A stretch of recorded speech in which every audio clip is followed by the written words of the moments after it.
अस्सलाम वालेकुम व्यूवर्स, आज हम बना रहे हैं बहुत ही यमी चिकन समोसा रोलअप्स। बहुत ही क्विक रेसिपी है, तो चलिए इस आसान रेसिपी को बनाना स्टार्ट करते हैं। तो यहाँ पर हमने लिया है एक चिकन ब्रेस्ट। इसकी इस तरह से हमने कटिंग करनी है और कटिंग करके हमने इसके बिल्कुल छोटे छोटे से पीसेस काट लेने हैं। बिल्कुल तिक्का स्टाइल में हमने इस तरह से हमने इसके बिल्कुल छोटे छोटे पीसेस कट कर लेने हैं।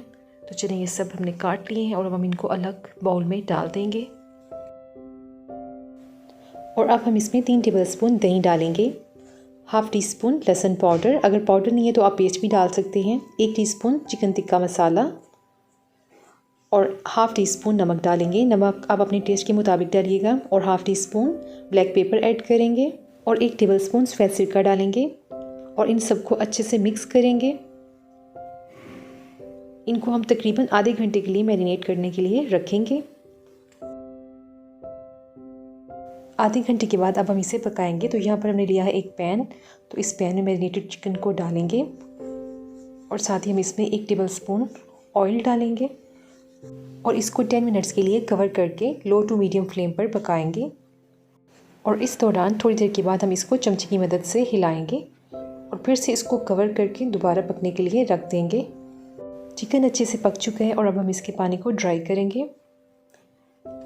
चिकन अच्छे से ड्राई हो गया है और अब हम इसको अलग बाउल में निकाल लेंगे और इसको ठंडा होने देंगे। और अब हम मैदे और पानी का पेस्ट बनाएंगे। तो यहाँ पर मैंने 2 टेबलस्पून मैदा लिया है और इसमें 2 टेबलस्पून पानी डालकर इसको अच्छे से मिक्स करेंगे और इसका एक स्मूथ सा पेस्ट बनाएंगे। और यहाँ पर मैंने लिए हैं समोसा शीट्स। तो इन समोसा शीट्स की हमने इस तरह से सेंटर से कटिंग करनी है। एक एक समोसा शीट को उठाएंगे और इसकी सेंटर से इस तरह से कटिंग करते जाएंगे।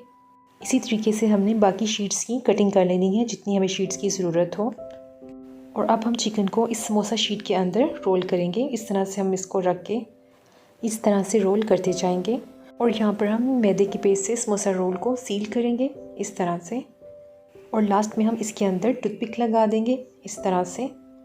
और इस तरीके से हमने बाकी सभी को तैयार कर लेना है। इन सबको आप इजीली फ्रीज़र में 1 महीने के लिए स्टोर भी कर सकते हैं।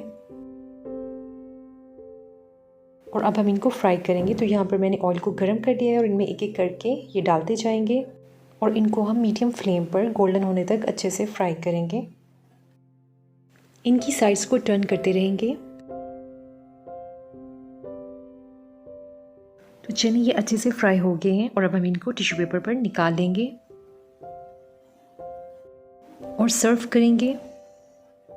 यहाँ पर मैंने इमली की चटनी ली है, टोमेटो केचप और सब्ज़ चटनी ली है। इनके साथ मैं इनको सर्व करूँगी। आपको जो भी चटनी या सॉस पसंद हो आप उनके साथ सर्व कर सकते हैं।